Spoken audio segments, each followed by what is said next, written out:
So how was work on Saturday?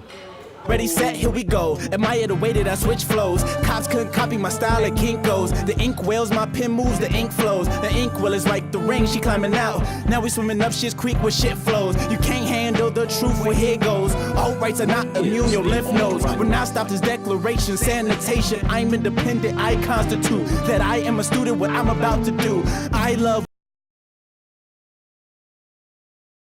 That's treason. It sounds like a new regime, then. It's more than a new regime.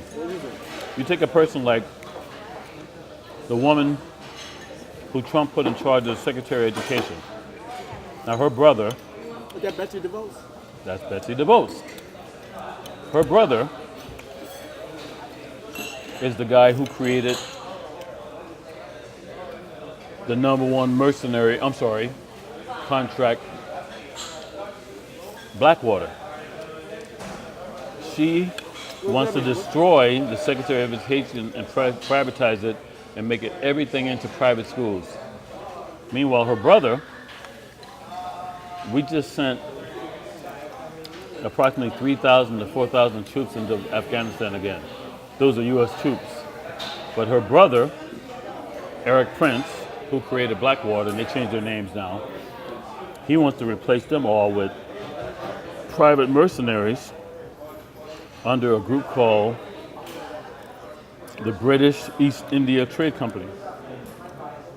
That's what you're talking about. Most folks don't even know this, but when you look at the U.S. flag, when Betsy Ross sold 13 stars on the flag, she sold 13 stars on the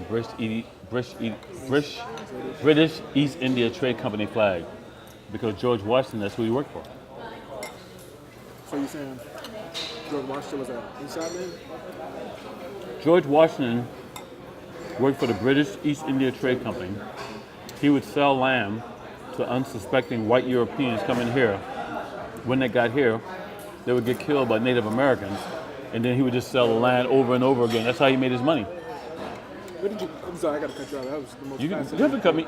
One, you never have to apologize to me, because most of what I'm telling you don't know. Right.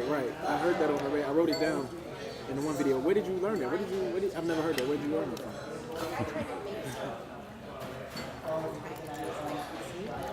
Most of my mentors were World War II Nazis and World War II OSS, Office of Strategic Services.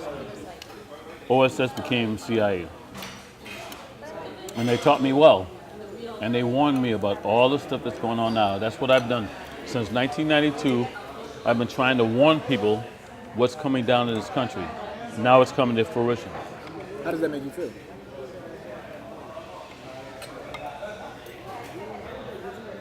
In one sense, validated. Right, of course. In another sense, sad, because Dick Gregory, in 1992, Dick Gregory and I started doing radio shows together. And when he started listening to me and started doing his own research, he realized, oh my God, this guy knows what the hell's going on. So Dick Gregory would tell everybody, I'm the human early warning system. I don't like it. I consider it a curse. But most people consider it a gift. I don't.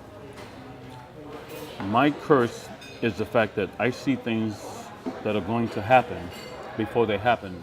And when I share it with people, most of them don't want to hear it. They don't believe it. And then when it happens, they sit there in disbelief. So I didn't realize it until right before my mom died. And then she told me how when I was only 2 years old, these Nazi doctors in New York were using me for psychic experiments. A lot of what I see, a lot of what I know, I don't share. Because most people in this country, they don't want to know. And they wouldn't believe me. What, would you mind running through your background? About 2 years old, the experiments, how did that come about? Born in New York? I don't remember any of that. Okay.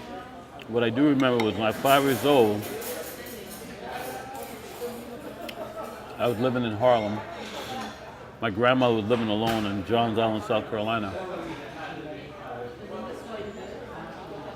she was so old living alone, they wanted me to go live with her.